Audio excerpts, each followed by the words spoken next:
ನಾವೆಲ್ಲರೂ ಉದ್ಯೋಗ ಎಂಬುದು ಯಾರಪ್ಪ ಕೊಡುವಂತ ಭಿಕ್ಷೆನೂ ಅಲ್ಲ, ಅಥವಾ ಯಾವುದೋ ಸರ್ಕಾರ ನೀಡುವಂತ ಭಿಕ್ಷೆ ದಾನ ಅಲ್ಲ. ಅದು ನಮ್ಮ ಹಕ್ಕರು.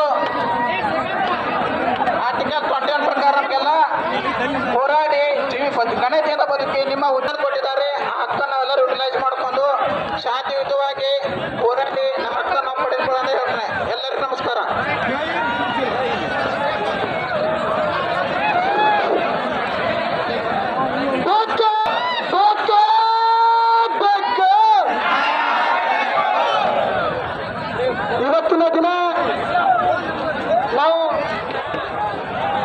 ಇವತ್ತಿನ ದಿನ ನಾವು ವಿಜಯಪುರ ನಾವು ಹಮ್ಮಿಕೊಂಡಿರುವಂತಹ ಉದ್ದೇಶ ಇಷ್ಟೇ.